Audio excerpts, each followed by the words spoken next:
Kita kembali ke medan peperangan.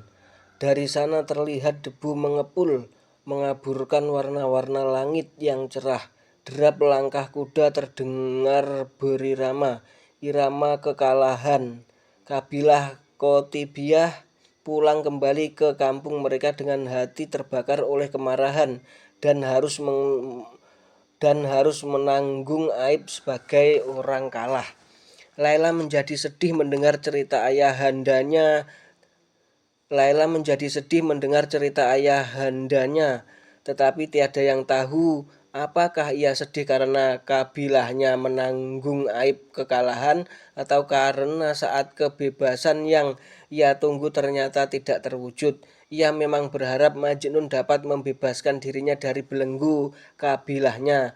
Pun demikian ia tidak ingin kabilahnya menanggung malu. Gadis itu berusaha mendengarkan nasihat ayahnya, lelaki tua yang gagal dan kalah.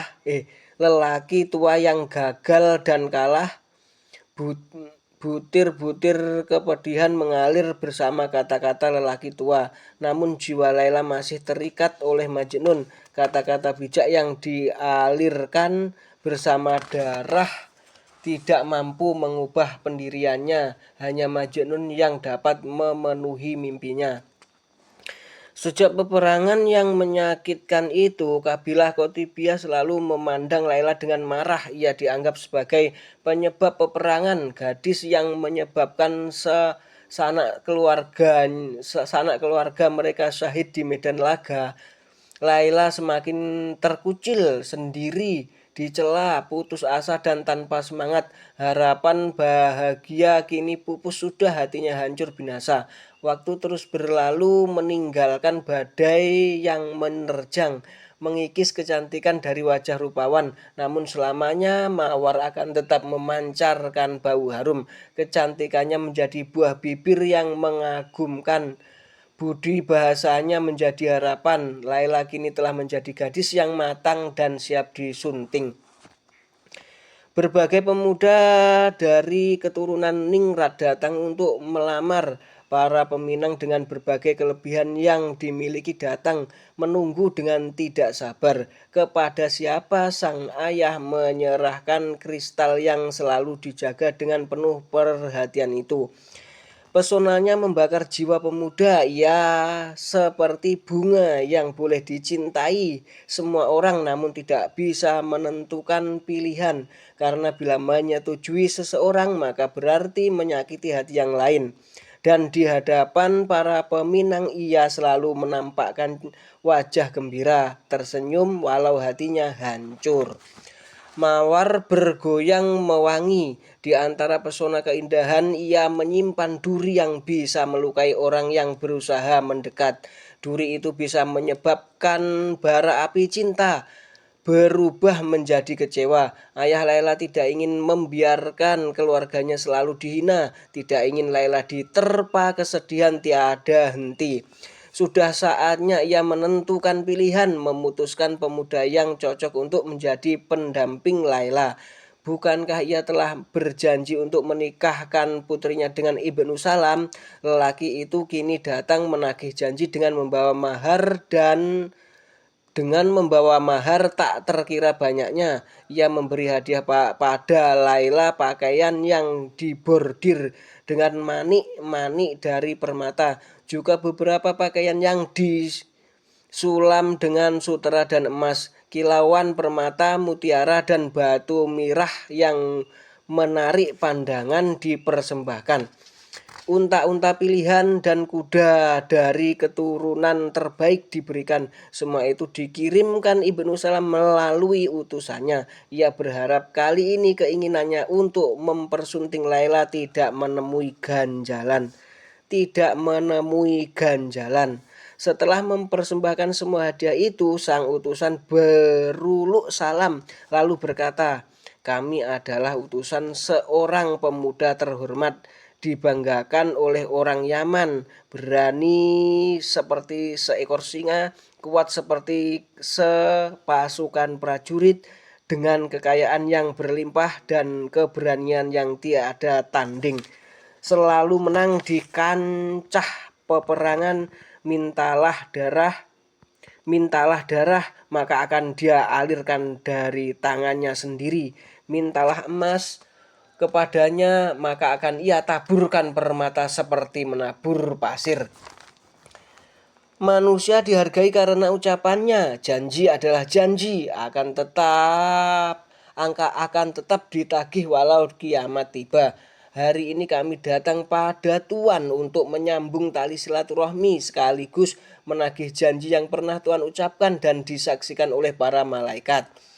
Melihat semua itu dan terutama memegang janji yang pernah ia ucapkan, tiada lagi keraguan pada dirinya. Apalagi yang harus ditunggu, bukankah Ibnu Salam berasal dari keturunan terhormat? Maka tanpa membuang waktu lagi, dengan segera dia memberikan jawaban. Kemudian sang ayah dengan utusan Ibnu Salam menentukan waktu pernikahan. Saat waktu pernikahan yang telah disepakati tiba, upacara pernikahan yang meriah diselenggarakan. Genderang, seruling, dan rebana mendayu dan melengking memeriahkan pesta. Semua larut dalam kesenangan, menyanyi, menari, dan bergembira. Hilang sudah kenangan pahit di medan pertempuran. Pesta perkawinan itu bagai banjir yang menghanyutkan luka dan aib akibat kekalahan yang menyakitkan di medan perang. Di antara segala riuk pikuk kegembiraan, Laila duduk menyendiri, wajahnya memancarkan duka, sorot matanya menampakkan kepasrahan dan desah ketakberdayaan terdengar dari nafasnya, seolah awan hitam sedang menutupi parasnya yang lembut. Dadanya bergejolak oleh beban berat. Setitik air mata menetes dari matanya yang jernih.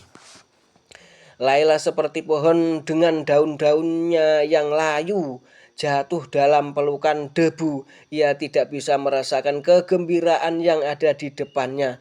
Bahkan untuk berpura-pura pun tiada lagi kesanggupan.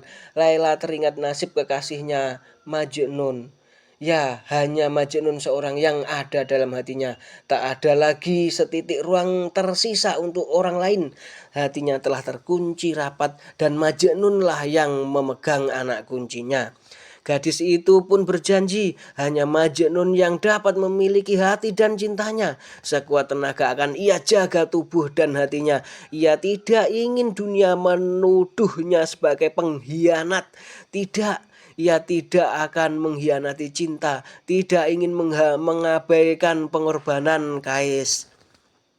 Berbeda dengan Laila, Ibnu Salam terlihat gembira. Wajahnya berseri-seri bagai matahari pagi. Dari bibirnya selalu mengalir senyum kemenangan. Balai dan singgasana emas disiapkan agar Laila bisa beristirahat. Namun apalah guna perhatian yang lembut dan limpahan kemewahan jika keputusasaan dan derita bersemayam dalam dada Laila.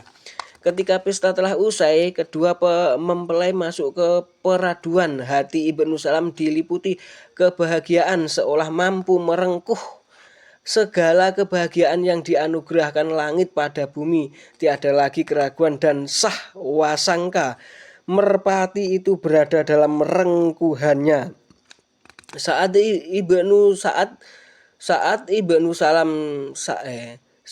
Ibnu Salam salin pakaian, Laila segera merebahkan diri di tempat tidur. Air mata yang sejak tadi ia tahan kini bagai hujan membasahi pipinya yang kemerahan.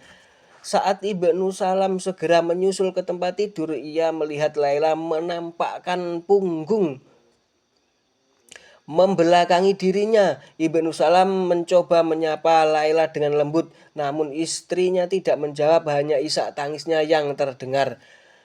Dengan sabar ia dekati Laila, mencoba mencari jawaban atas sikap yang ia tunjukkan. Sesaat kemudian Laila bangkit dan duduk di pojok yang berseberangan dengan Ibnu Salam. Sebenarnya lelaki itu merasa tersinggung. Harga dirinya tertampar, namun kecintaannya pada gadis itu membuatnya dapat bersabar. Dengan suara menyayat yang terdengar lebih menyedihkan dari sangkakala maut, Laila berkata, "Apakah engkau berharap bisa memilikiku? Wahai Tuan, sadarilah. Perkawinan ini adalah keinginan ayahku, bukan keinginanku sendiri. Aku tidak ingin melakukan perbuatan yang aku benci. Aku tidak ingin menjadi seorang pengkhianat. Daripada melakukan perbuatan yang sangat aku benci, lebih baik darahku menodai pedangmu. Aku tidak ingin mengkhianati cintaku, tidak ingin mengotori jiwaku, hingga noda hitam akan selalu melekat di keningku. Tuhan, janganlah engkau berusaha mendapatkan sebuah hati yang ditakdirkan untuk mengalami penderitaan. Dalam hati ini telah terukir satu nama, dan ia tidak bisa digantikan oleh yang lain. Walau emas dan permata ditaburkan untuk menyilaukan pandangan mata, namun jiwa yang penuh cinta tidak akan pernah terlena oleh kemewahan dunia. Mendengar kata-kata Laila, seketika harapan dan kebahagiaan Ibnu Salam memudar. Cita-cita dan mimpi indah yang ia pupuk dan siram selama bertahun-tahun hancur berkeping-keping. Ia berusaha memahami apa yang sedang berkecamuk dalam hati Laila, sembari berharap perjalanan waktu akan memberikan kebahagiaan padanya. Dengan kebesaran jiwa sebagai seorang bangsawan, Ibnu Salam berjanji akan menunggu hingga perasaan Laila berpaling padanya. Ia tidak akan mendekati Laila dan akan menjaga agar rahasia di antara mereka tidak diketahui orang lain.